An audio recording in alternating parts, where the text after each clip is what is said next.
Hello everyone, hope you're doing well. Today it's time to have a look at another devblog for War Thunder, and that is of course for the Yak-141. This is one of the new high echelon vehicles coming to the game, and also one which is causing a little bit of controversy, is probably the best way of putting it.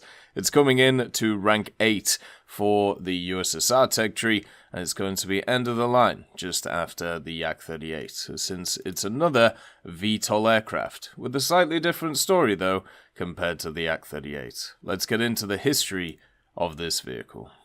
An experimental carrier-based multipurpose V or STOL aircraft had been developed at the Yakovlev Design Bureau since the mid-1970s. The aircraft was designed as an advanced carrier-based aircraft to replace the Yak-38 with performance characteristics close to light fighters from the 4th generation. This fighter should become the standard carrier-based aircraft of the Soviet aircraft carriers, including carrier cruisers being designed and under construction. During development, the project had undergone many iterations, including fundamental changes in the aerodynamic schemes. Due to multiple issues and delays in the development of the power plant, the Yak-141 made its maiden flight only in March of 1987, and deck tests on the Admiral Gorshkov aircraft carrying a cruiser began only at the end of 1991. Due to the economic crisis and also lack of funding, the project was closed. The aircraft also did not arouse commercial interest among potential foreign operators. In total, 4 prototypes of the Yak-141 were built, including 2 flying ones, which are on display in 2 museums near Moscow. So when it comes to the Yak-141, it has a lot of pretty interesting features on it. There is some pretty cool missiles that it can bring.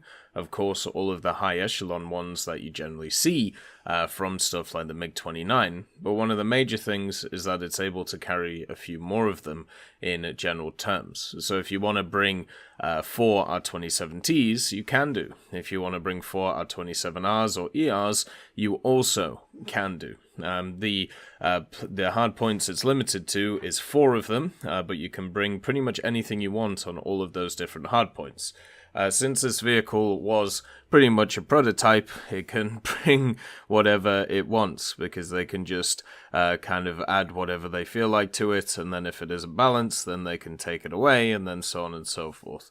The vehicle also has access to a 30mm, which is quite nice, and all of that good stuff. The vehicle itself, the Yak-141, is going to be one of those which is impossible to balance, and the simple reason for this is because its flight performance is nowhere near where it needs to be in order for it to be usable.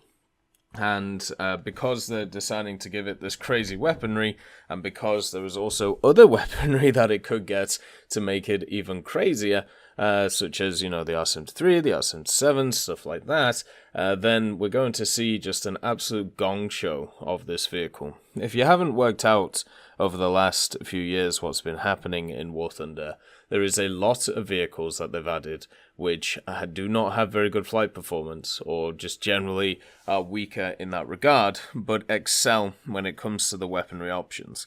And this is something which has not been going on for, this is something that's been going on for a while, but only become very obvious to people since the Su-25 and A-10 were added. One of the early adopters of this idea was actually the Hunter F-6, weirdly enough. Before we came to a crazy missile age, the Hunter F-6 with the SRAMs was insanely good because of the SRAMs. It wasn't because of its flight performance or anything else, it was because you had 4 boomsticks, which if you got close to the enemy, they instantly died.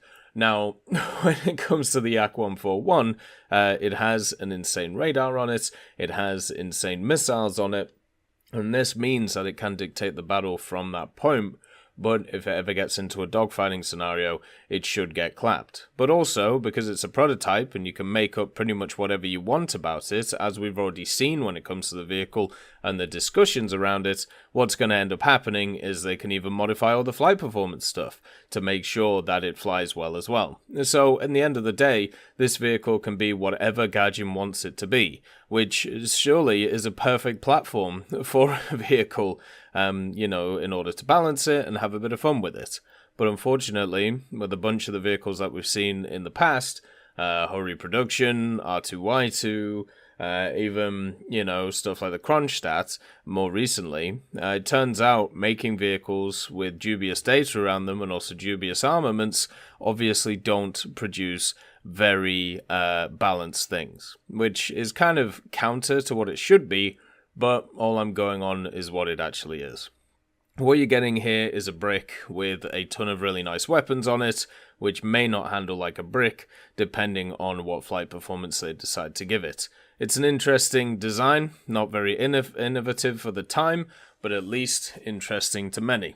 It would have been really nice if this thing actually became something proper, so then we could actually judge it instead of what we're going to have for the next few years, which is people constantly either complaining or praising the vehicle for what they believe its historical standards should be.